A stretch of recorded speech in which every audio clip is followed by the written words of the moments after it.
ku nkuru dukesha ikinyamakuru gikuru cyo mu gihugu cya Iran ari cyo kinyamakuru Iran International News. Ku nkuru cyanditse ku itariki 2 z'uku kwa munani ifite umutwe ugira ngo US vote to help Israel repair Iran but warns against escalation.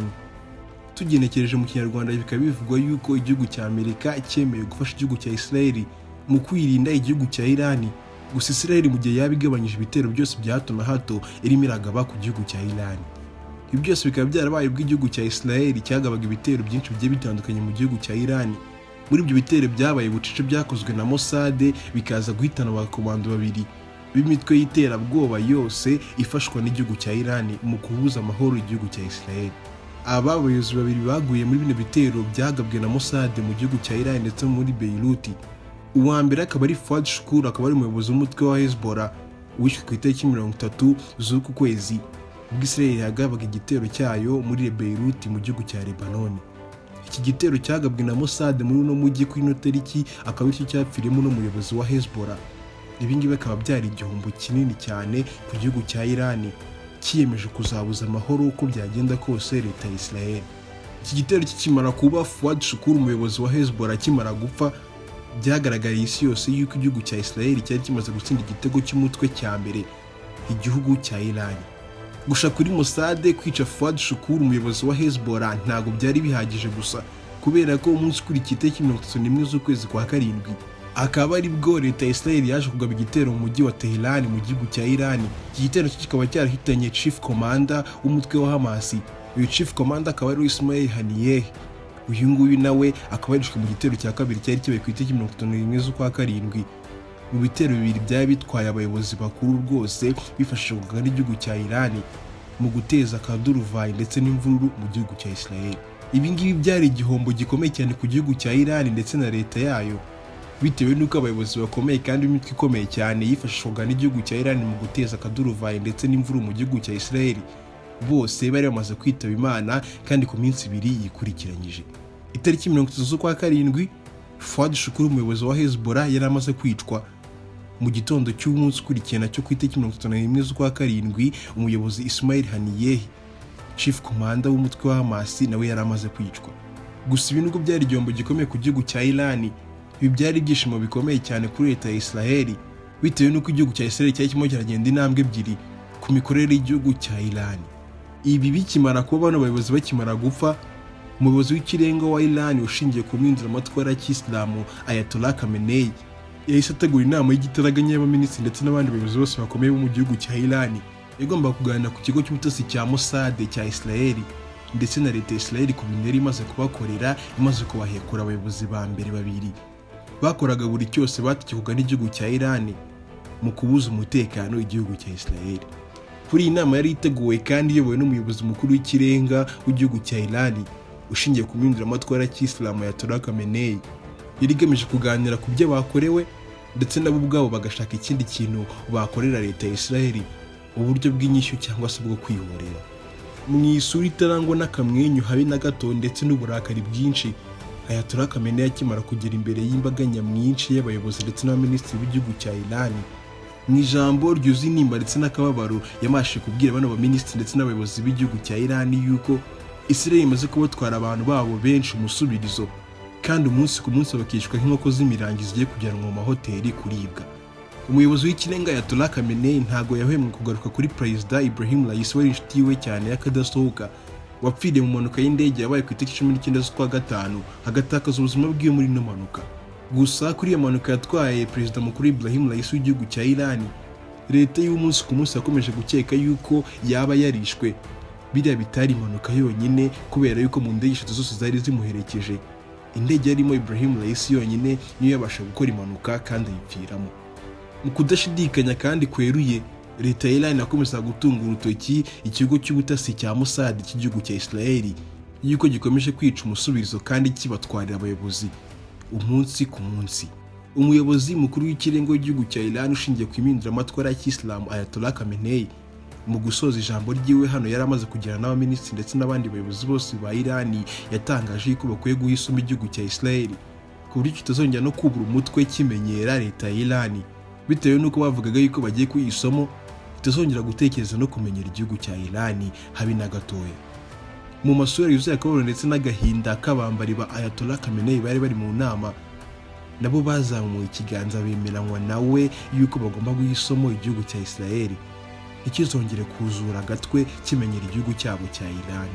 Ibi kandi byabaye biri guca ku mateleviziyo yose makuru y'igihugu cya Iran, bivuze yuko isi yose yari irahanga amaso biri kubera muri Iran, n'imihango yose yo gushyingura abana bayobozi ari we muyobozi wa Hezbollah ndetse n'umuyobozi w'umutwe wa Hamas wari uri kubera mu gihugu cya Iran. Iyi gasopo ikimara gutangwa n'igihugu cya Iran ku munsi ukurikiye ku itariki 2 z'ukwa munani nibwo Prime Minister w'igihugu cya Israel Benjamin Netanyahu yahise agira uruzinduko mu gihugu cya Leta Zunze Ubumwe za Amerika.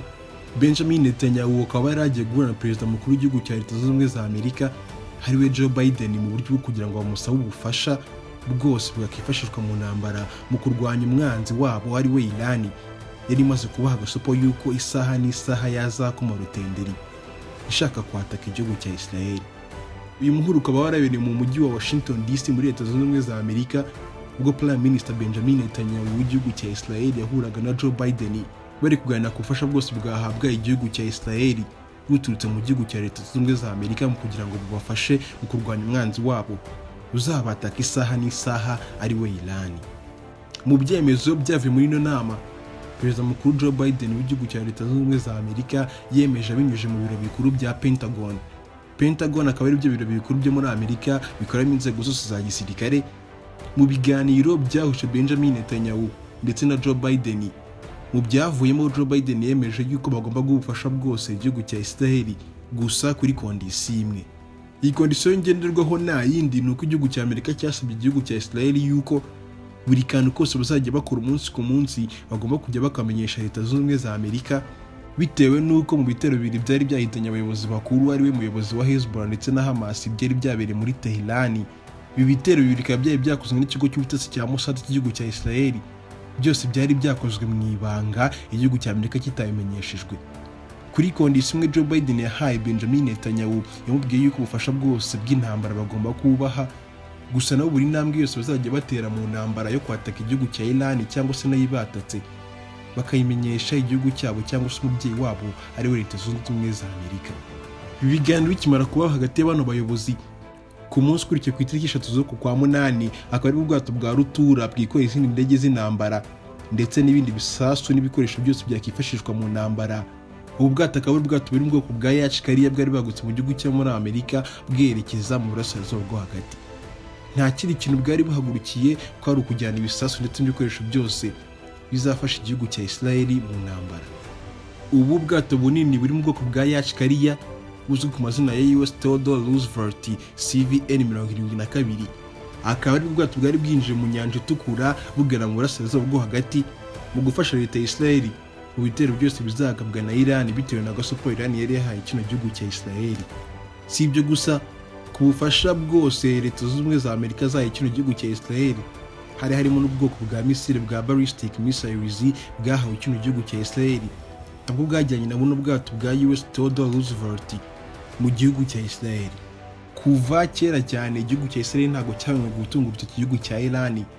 Israel ivuga yuko igihugu cya Iran kiri inyuma yo gufasha imitwe y'iterabwoba yose ariyo Hamas, Hezbollah n'indi mitwe yose yari ishinzwe kubuza abaturage bose mu gihugu cya Israel amahoro no kugaba ibitero bya hato na hato mu gihugu cya Israel.